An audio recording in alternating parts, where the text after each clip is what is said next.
6 Monate Urlaub würde ich wohl fühlen. Aber dafür muss ich vermutlich eine alte Schwängern- und Elternzeit beantragen.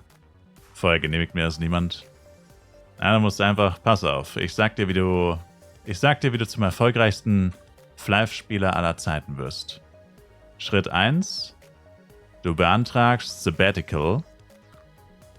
Hast quasi halbes Jahr, arbeitest du wesentlich mehr. Baust quasi richtig fett Stunden auf. Und zwar das halbe Jahr, wo FEC nicht stattfindet. Und dann, wenn FEC stattfindet, startet dein Sabbatical, also das Halbjahr, in dem du dann nichts arbeitest oder so gut wie nichts, je nachdem, wie du es vereinbart hast. Kriegst aber trotzdem Geld. Und was du dann machst, ist, du zockst einfach jeden Tag 18 Stunden FEC, aber nicht nur für die ersten paar Wochen, so wie das viele Leute machen, sondern für die vollen 6 Monate. 5 Monate. Heißt quasi, sobald der FEC aufhört, an dem Tag, also wahrscheinlich sagst du es deinem Chef schon vorher, sonst wäre es ein bisschen kurzfristig, aber ab dem Tag musst du quasi anfangen, die Stunden aufzubauen. Quasi, was wäre es gewesen? 24. Oktober. Ab dem 24. Oktober bis zum, sagen wir einfach mal 24. Mai, also wir wissen es ja noch nicht genau, aber theoretisch so, oder du machst einfach so pauschal 15. Mai. Früher wird es wahrscheinlich nicht losgehen, eher später, ein paar Tage.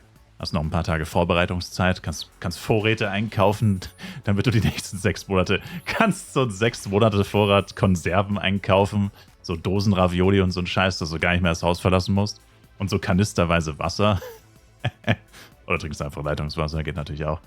Aber auf jeden Fall kannst du dich dann noch ein paar Tage eindecken und mental darauf vorbereiten. Und dann, sobald der FEC, den ganzen Keller vollräumen, yeah. Und sobald der FEC dann tatsächlich losgeht, wie gesagt, jeden Tag mindestens 18 Stunden zocken, hörst du eigentlich nur auf, um kurz was zu essen und um zu schlafen.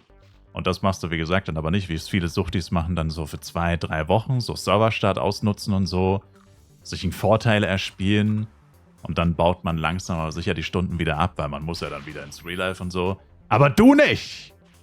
Du suchtest einfach die vollen 5 Monate, jeden Tag 18 Stunden. Und dann hast du so viel aufgebaut, dass es dann die vollen, also die restlichen 7 Monate vom Jahr musst du dann gar nicht spielen. Weil du hast ja während dem FEC schon so viel erreicht und so. Musst dann gar nicht mehr spielen, das komplette restliche Jahr. Und dann arbeitest du wieder jeden Tag, den ganzen Tag. Und dann beim nächstes Jahr beim FEC machst du dann wieder so. So musst du auf kein Einkommen verzichten. Musst deinen Job nicht kündigen. Kannst aber trotzdem geistesgestört reinsuchten. Also du hast quasi alles wie vorher. Nur hast du halt ein halbes Jahr quasi only arbeiten und das andere halbe Jahr ist only zocken. Sounds like a dream, to be honest. Hört sich an wie ein verdammter Traum. Ich wünschte, ich könnte mit dir tauschen, wenn du das dann machst.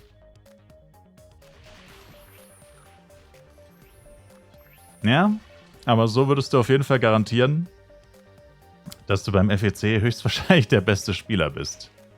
Oder sagen wir es so, wenn du dann nicht der beste Spieler bist, vollkommen egal ob Free-to-Play oder nicht Free-to-Play, dann hast du irgendwas falsch gemacht in diesen 18 Stunden täglich. Dann hast du irgendwas falsch gemacht. Wäre ziemlich schwierig, damit nicht zu den Besten zu gehören. Ja gut, wobei, du musst es so sehen.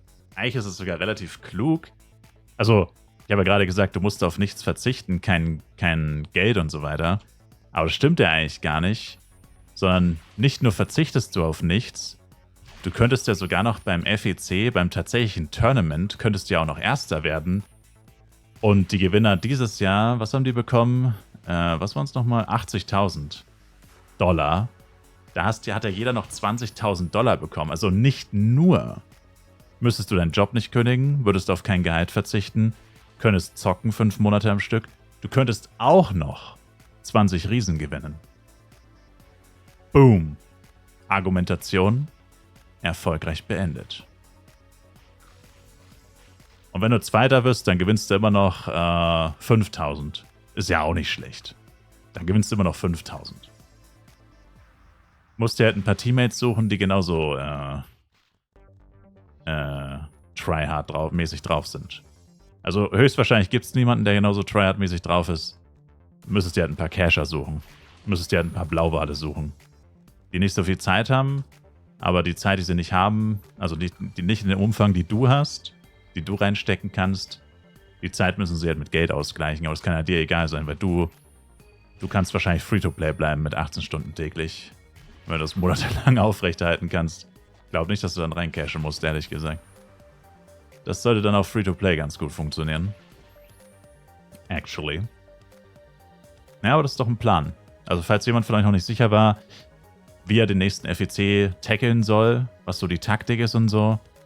Ich hoffe, ich konnte euch jetzt so einen kleinen Ansporn geben, so wie man so vorgehen könnte. Gern geschehen.